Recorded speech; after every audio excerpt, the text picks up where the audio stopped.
Welcome to the OK Not OK podcast. I am Doktor O'Kay, and we've got a special NXT edition of the OK Not OK podcast here for you today, because it was the Doc's first time live at NXT from the WWE Performance Center in Orlando, Florida. So I've got 4 topics to talk to you about here today. Number 1, how did we get there? Number 2, the Performance Center itself. Number 3, we did actually have a show. And number 4, what happened after the show? And then, of course, as always, we will give it a final grade. So let's get to it with topic 1, and how did we get there? Well, following that December SmackDown in Tampa, where you saw my sweet seat in that prior video where I talked about the Wyatt family reunion, and then also talked about my new friend Jason there. Well, just a couple weeks after that, we started to get NXT audience invite emails, and we're not sure how that happened, and Jason got them as well, so we assumed that it had to be for scoring those awfully sweet seats on SmackDown. But we were not successful right away, as this was the 4th time that we got the email since our first email, and I guess this one was the charm, as I was selected for Tuesday night's NXT show.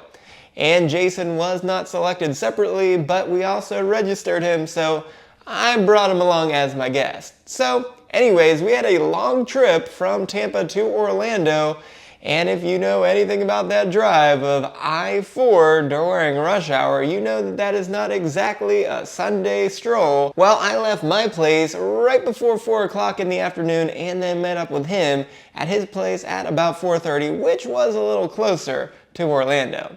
And of course, I will thank him for driving, because I'm pretty happy that I didn't have to do so. Nonetheless, we arrived at about 6:35 at a parking lot at Full Sail University, which is right down the street from the now defunct Chase U. But nonetheless, there were a few charter buses lined up when we got there, and we checked in with no issues. They gave us 2 wristbands, one for the bus for us to go onto, and another for our attendants. And little did we realize at the moment that we were one of the very last folks who were going to be able to get in, as we were given wristband numbers 336 and 337, and then after us there was only one group of 3, so that made exactly 340 people. And in fact, I noticed a few people who came after us arrived, well, they got turned right back around. And there were also a few others who were standing off to the side, and I can only assume that they were not on the list, but if there were not exactly the right number of people there, maybe they could get added at the end as a few additional stragglers. Nonetheless, they got turned away as well. So once we got onto those buses, they took us a couple miles down the road from Full Sail U over to the Performance Center, and everything went very smoothly there. Now, the email does tell you that attendance is not guaranteed, but that the deadline to arrive is at 7:15. So we thought we were actually getting there a little bit early, considering our long distance of travel to get there during such a bad time of the day. Nonetheless, if you are on that list, take heed and be sure to get there early yourself. Now, fortunately, it just barely worked out for us, so I'll give this segment an okay. Now, I will say all of the emails that we got said there was no video allowed, so unlike on the SmackDown videos, I will not include live video because I didn't take any. However, I've got plenty of pictures to include. Topic number 2, the WWE Performance Center. It is surprisingly off of the beaten track a little bit, and there are just several local businesses around the block near it, and there are no parking signs in each of these local businesses' parking lots. So, very interesting. So you really do need to take that shuttle bus over from Full Sail U to the Performance Center. Now, there is an exception. If you do need ADA parking, there is an option for that, but you have to tell them in advance. But once you get dropped off outside of the Performance Center, there is simply one merch stand right outside, and well as an outdoor restroom for men and women. And then we had a short little line to get through security, and indeed you do go through a metal detector. But once you're inside, you simply walk up the steps and you're right there at your seats. Now, notably, for those who might get hungry at a usual sporting event, there are no concession stands at NXT. There are a few water bottles, so you can pick those up if you are thirsty. Now, we did notice a few reserved seating signs right at ringside on the hard camera side, but other than that, it was just first come, first serve, so you gotta get there early if you want the best seats. Well, regardless, as you would guess, there were barely any empty seats with just a few scattered singles around the arena. Now, just as you would see it on TV, it is a very small arena and it is perfectly compact at about 350 seats, I guess, since, as I said, there were just a few randoms that were available. And it does go all the way around the ring with 5 or 6 rows only in all different seating areas, except for the few rows that are on the floor on that hard camera side. Now, the seats do have a nice vertical incline, which makes it seemingly higher than the standard stadium incline, so it makes it pretty easy to see above the people who are sitting right in front of you. And as you see on TV, it does have a pretty nice sized video screen for the entrances and also for the beyond the mat segments where they put those on the screen. And of course, there's a very short walk to the ring, and now there's no ramp, so that's a little bit different than what you see on Raw or SmackDown. The lighting and the sound quality were both excellent, so it really made for a good atmosphere there. And I also have to give very big props as the show flowed very easily from segment to segment. There are only a few hard breaks throughout the entire 2-hour show, and in those you do have to see a couple old highlights from former WWE matches, which is perfectly fine. But since it's brand new, you of course have to get the obligatory Legends and Future Greats preview. So even with the improvements that I pointed out on that Wyatt Family Reunion SmackDown review, this was actually superior to that, so props to the folks at NXT. Now, of course, the NXT universe makes this event, and as you might imagine, these are some of the most rowdy, passionate fans in all of wrestling. So those on the side facing the camera are absolutely amazing. You wouldn't even believe it, those are your diehards. They surely have to get there very early to get those very best seats so that they are on TV all the time. And yes, you hear their chants all the way throughout the show for just about every single wrestler. Absolutely amazing. Props to them. They alone make this place feel alive, so for one night it was great to chant along with them that we are NXT. So yes, this segment gets a double okay. Now, topic 3, the show itself. We're not going to do our standard Doktor O'Kay show review because that would have shown up yesterday, and because that stupid idiot SportsZu took away our Wednesday show, well, this would be awfully late. So we're not going to do that, but we will run through everything pretty quickly here. So I'll start with our GM, Ava. She managed to get 5 matches onto this card in only a 2-hour show, so props to her, and even at a very young age, she is already better than Adam Pearce. So he might want to take some notes and learn from her. And this was simply a night where the women stole the show, and also some TNA surprises. So let's start with that, with Obafemi coming out after defending his title at Vengeance Day.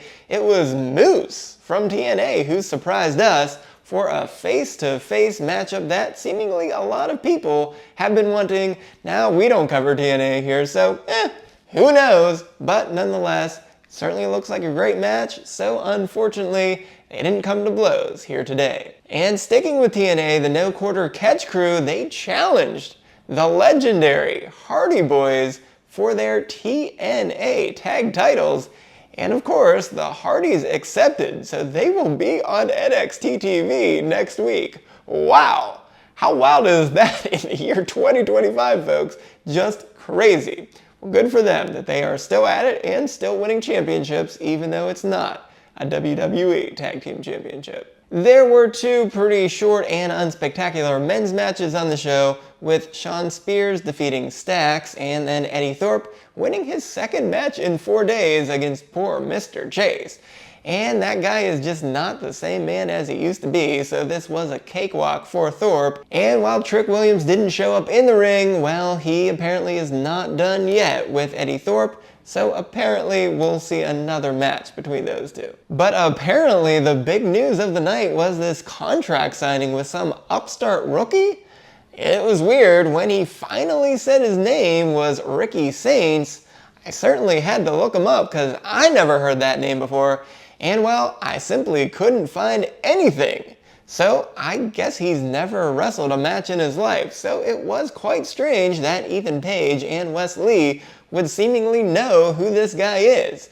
And since those two knew him, the only thing I could think of is that they work out at a nearby gym with him, so maybe he's just finally getting their chance, and it looks like they've had a couple of run-ins where they are not big fans of each other. So sure enough, Page and Lee will battle Javon Evans and whoever this Ricky Saints guy is next week. And I just don't know if Ricky can make it, because he was awfully surprised with just how chaotic NXT could be. So I've got to say, good luck to the new guy, but looks like it's not going to be easy for you. But like I said off the top, it was the women who stole the show, as we had 3 big matches. First with Carmen Petrovich beating both Jada Parker and Kalani Jordan in a triple threat match to become the #1 contender for the Women's North American Championship. The only problem with that match was actually afterwards, because Ashanti the Adonis, we have to give you a "What were you thinking?" as you allowed all 3 members of Fatal Influence to triple team your girl.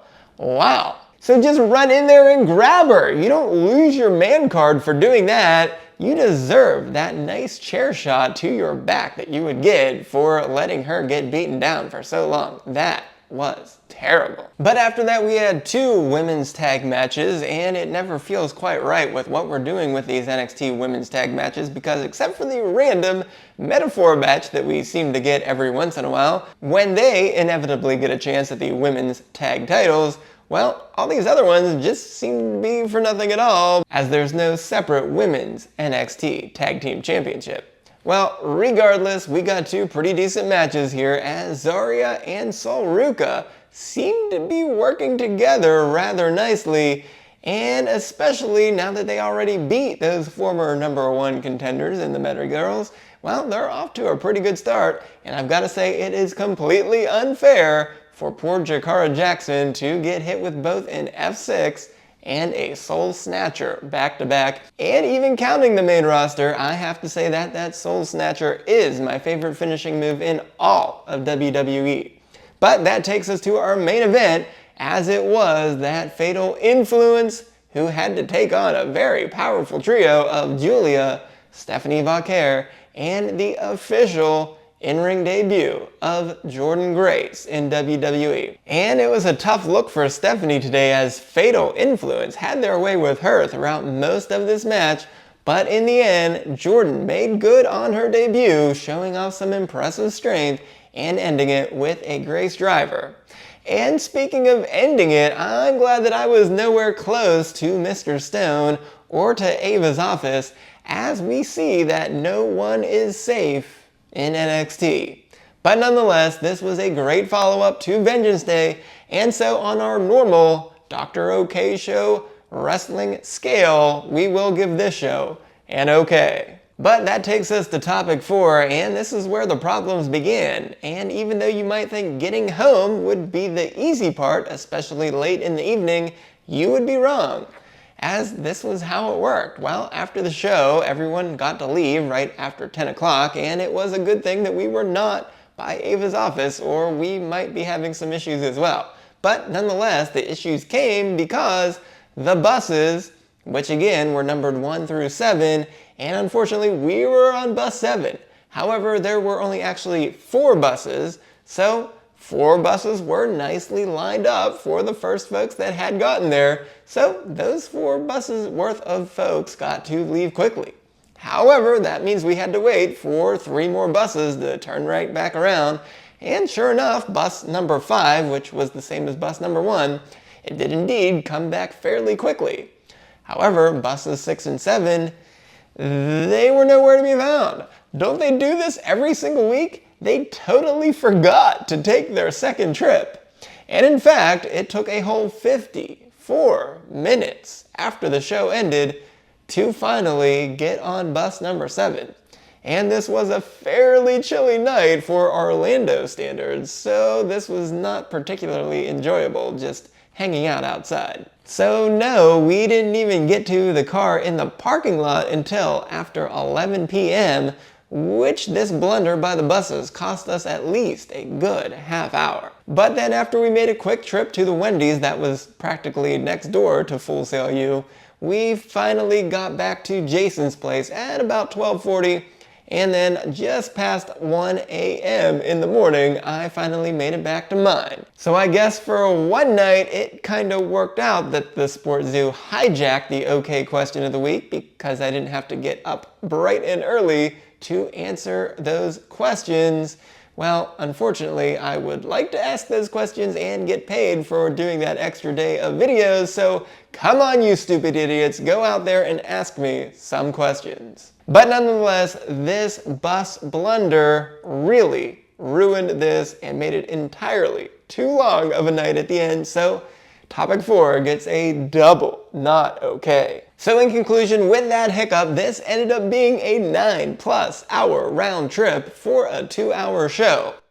However, I will call it a beautiful madness type of trip all the way up into the end, because I was certainly delirious and extra tired by the end.